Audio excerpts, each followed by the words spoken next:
In Norway, we have compulsory military service. So when I was 19, I knew that I had to spend 12 months of my life in the military. And when you're 19, 12 months, that's a long time. So I figured I had two choices. I could either go the easy way, just get finished with those 12 months and move on with my life, or I could get the most out of it. And the choice was obvious. I had to get the most out of it. But what were my possibilities as a 19-year-old in the military?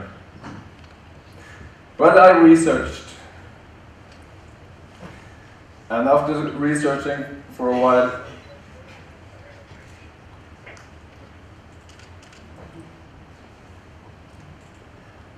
I found this. A combat boat. It's called a combat boat. It goes 45 knots. It goes in shallow waters. It goes behind enemy lines. And it looks amazing. And then I found out that I could actually work on that ship. And so I applied. But I was the only one. 200 others applied. And of those 200, only 60 would get accepted for boot camp. And if you passed boot camp, we were only 10 that passed boot camp. And then, if you were one of those 10, if you finished 1 year of officer training, then you could work on that boat. So the odds there were small. After a few days of initial testing, I was accepted for boot camp. And boot camp was awful. I failed everything I did from day one. I couldn't even do the easiest tasks, like getting dressed. One day we were lined up outside, all 30 recruits in my group, when we were given pretty easy task. The officer shouted, "Recruits, change uniform!"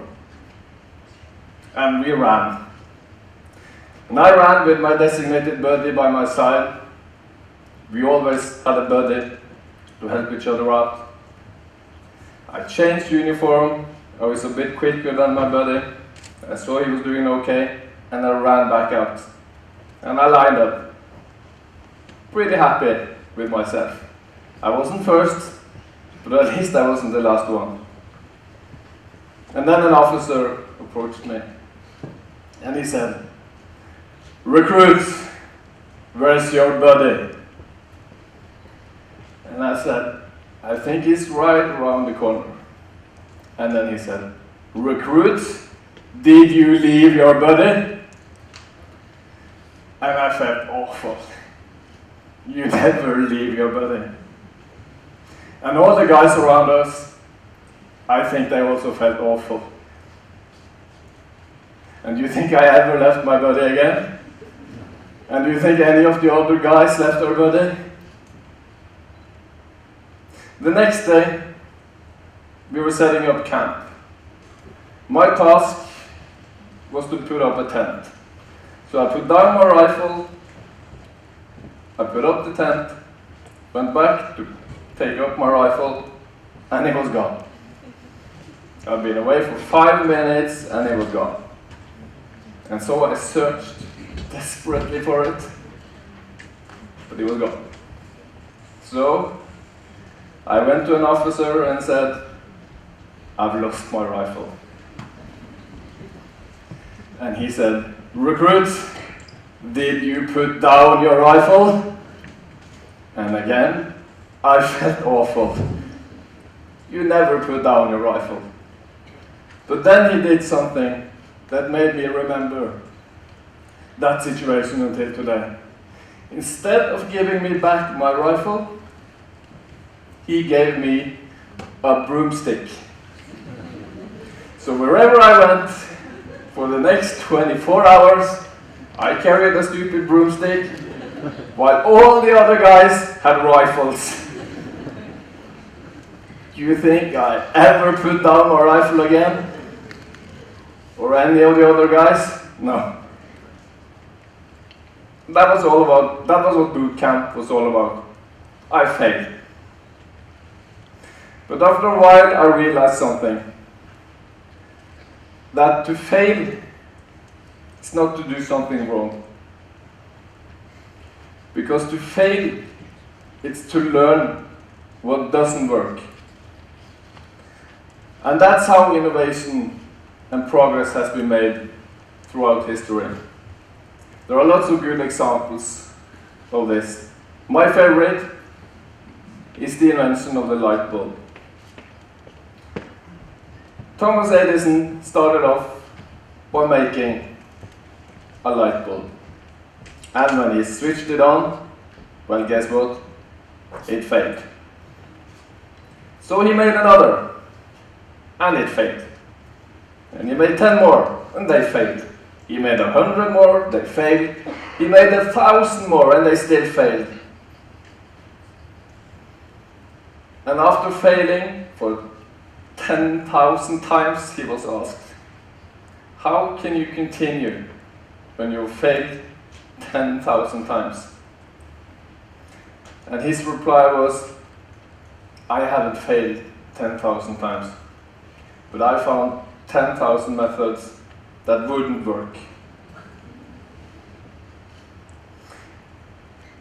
And when we tried to fly for the first time, the Wright brothers, they didn't make the perfect airplane on the first try. They made an airplane, it took off, and guess what? It crashed. Then they made some small adjustments, tried again, and it crashed. And it continued like this until they one day got a hold of flying. But after every failure, they did small adjustments. They did something else. So what should we do? Well, first, we need to realize that we need to change. We need to change the way we think and the way we act. Because doing the same thing over and over again, you'll never get a new result. There's no innovation or progress in doing that. So we need to dare to change and do something else. Do something different than we used to do. And when we dare to change, we risk to fail. But there are lots of good ways to fail. You can fail safe. When I taught my daughter to ride a bicycle, we did it so she could fail safe. We gave her a helmet, a pretty safe bike, and when she failed, she tried again, and again, and again, until she managed to ride a bike. And in the military, it's all about failing. We have exercises. So when we fail, we can try again. We have simulators, so when you miss your target, you can try again. And in business, there are also lots of methods to fail safe. My favorite right now is the design sprint. With a design sprint, you can fail incredibly fast. Fails that usually take years to accomplish takes days with a design sprint. In a design sprint, you start off with a problem Then you make a prototype of your service or product, and then you test it on customers, and then you get proper feedback from your customers, all within days. We did this in the company I worked for recently, and guess what? We failed. But we failed in 5 days, in something that usually takes years. So we could just try again and make something much better, because now we knew what our customers didn't like. And another thing we can do is to share our failures, because we can learn from others. In the military, I left my buddy, but no one else ever left their buddy. They saw my fail. It was shared when the officer shouted. And no one else was so lucky that they could carry the broomstick. I done that for them. And after our last design sprint, immediately the week after, we invited the whole company and told them how we'd failed, so that everyone could take part in that fail. And in one division in my company, whenever someone makes a mistake and our company loses a lot of money, well, that individual is put on stage. And then he tells his whole division what he did, how he failed, and how much money our company lost. And then the audience applauds him, so that they don't have to do that same mistake.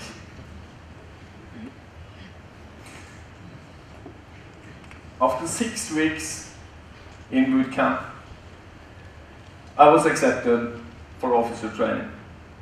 I was one of those 10. So then started 12 months of officer training. And guess what?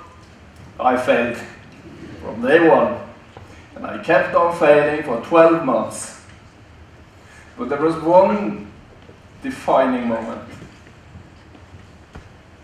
When we had 1 month left of officer training,